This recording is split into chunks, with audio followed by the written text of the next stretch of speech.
Hello again. I'm Stephen Childs of virtualvoicelessons.net, and I would like to welcome you to another lesson in our breathing series entitled Intercostal Breathing. Many years ago, when I was first learning about the basics of voice control, I, like you, was taught the basic foundation of singing. This, of course, was proper breathing techniques. In my training, it was explained how to inhale using the diaphragm in the most efficient way possible, which was to allow my stomach to drop downward, giving the diaphragm room to move. And although this certainly is a very good approach to proper inhaling, there was something very lacking in other aspects of breathing, namely exhalation.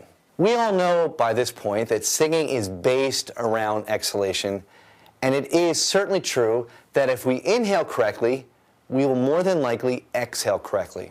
And diaphragmatic breathing provides us with that ability. But imagine for a moment that there was yet another way to inhale that was set up for an even better and greater exhale, a way in which we can achieve a superior degree of control and overall strength in the voice without any additional work. This is the amazing benefit that comes from utilizing intercostal breathing. Many students over the years have mentioned to me how amazed they were at certain singers that they loved, who, despite how strong they were vocally, seemed to be singing with so little effort, like it was almost easy for them. And this is without a doubt what intercostal breathing is known for.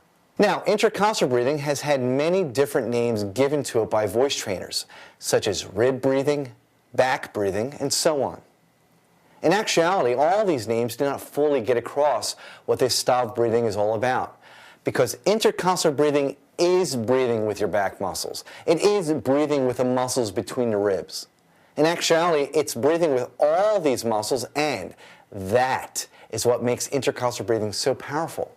There are simply more muscles involved in the act of forceful exhaling.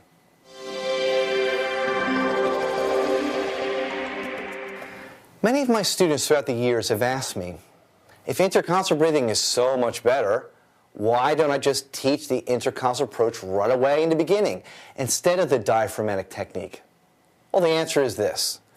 I've seen the results of other voice trainers who start their students on this very advanced breathing technique immediately at the beginning of their training, and so many of the students never fully develop it as a vocal habit.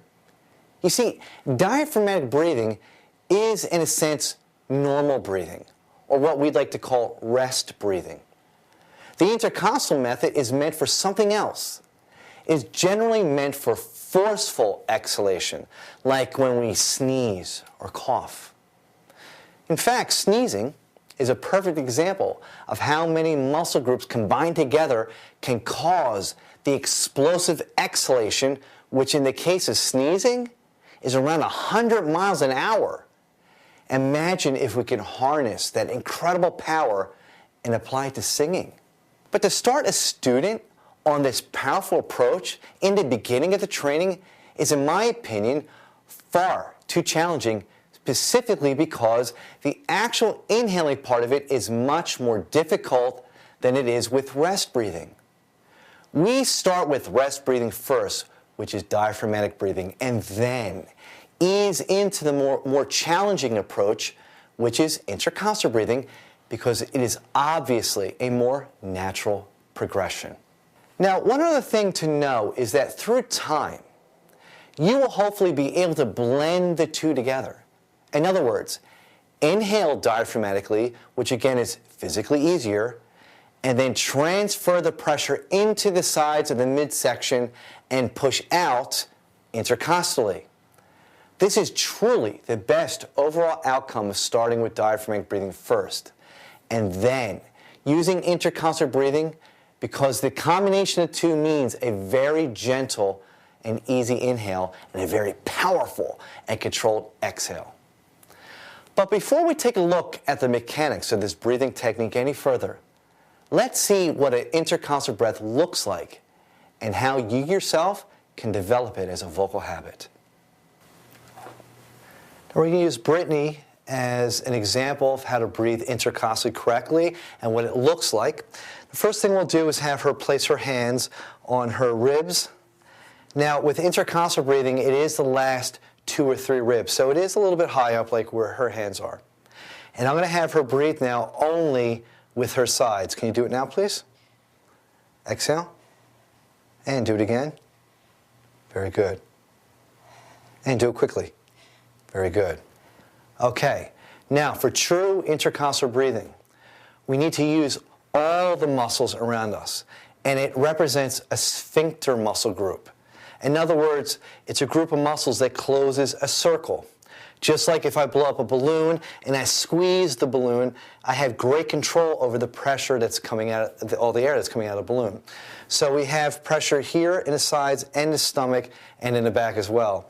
So we're going to have her place one hand on her abdomen, and the breathing, it comes out here in the last 2 or 3 ribs, but it goes down along an angle here into her lower abdomen. Okay, so, and we're going to try our best to avoid breathing at all in the chest.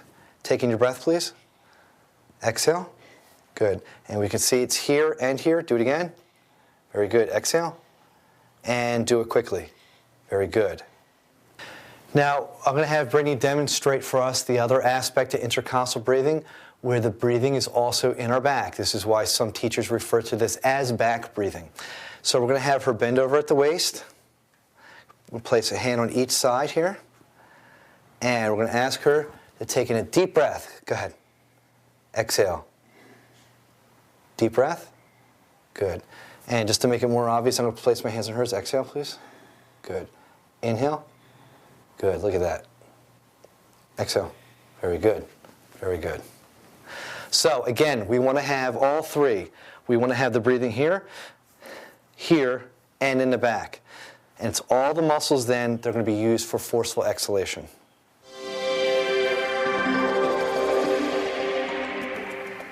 Now that you can see how to inhale in this manner, we must now develop the feeling of how to push the sound out using the circular muscle groups. A great tool that we use is a middle-of-the-road technique that falls between sitting bent over and standing. We simply are going to stand bent over on a slight angle. This will isolate the muscles of exhalation and improve our ability to know exactly what this type of pushing feels like. Let's take a look. Now, the best way to work on intercostal breathing as a whole is to practice bent over at the waist. Okay? So I'm going to show you how to do this. We're going to have Brittany bend over. Now, what we don't want to do is have the head go back like this. Stand up again, please. We want to stay in the same posture we're in right now. Bend over, and the head follows. Show them where it's wrong. Bring the head up. That's what you don't want to do. Keep the head level, just like you were when you're standing. Now you put your hands on your lower back. Good. And flip your hands around. Very good. And then you take in your breath. Right. And that's it. Go ahead. You can sit down. Bending over at the waist isolates these muscles. And it makes developing the feel for intercostal breathing much more, it makes it easier for us to feel it all around. So this is what we recommend. You could start with the chair first, sitting in a chair and trying it, and then doing where you're standing. And actually practice your vocal exercises that way.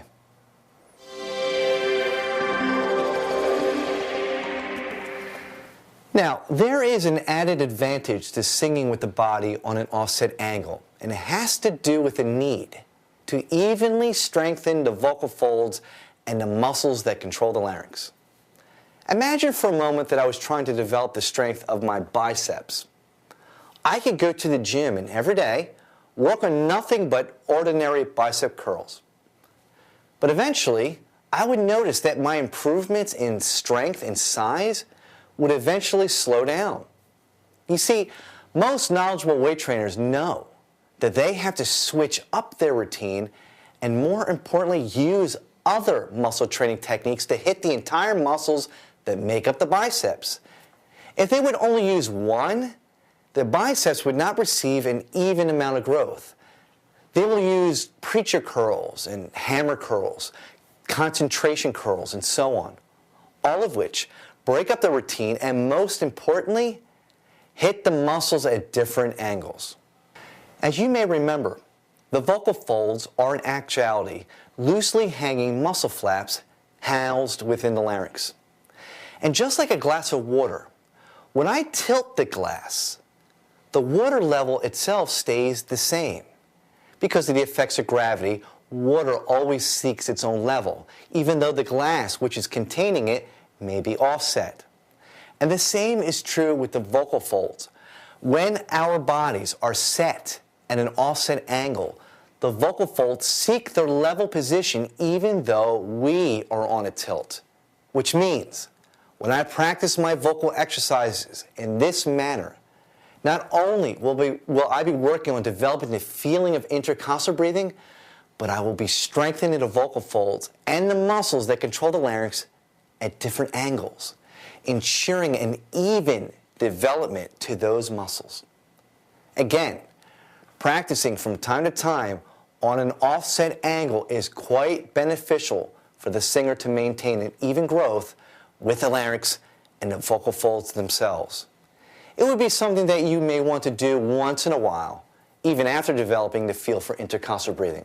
Just not all the time, as vocal fold development is not quite the same as other muscular development. We are not truly striving for muscle size or high-strength conditioning with these muscle groups as we would with, say, our biceps or triceps.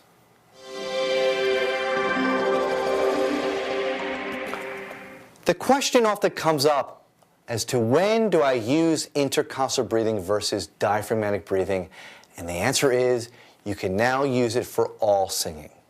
You see, even though intercostal breathing is often made out to be a very powerful form of exhalation, it should not always imply loud volumes. Remember, the most strenuous type of singing is not the high loud type, but rather the softer type. And the most challenging by far is soft belting, which requires an enormous amount of air pressure. So again, I would highly recommend switching over to intercostal breathing 100% at this point.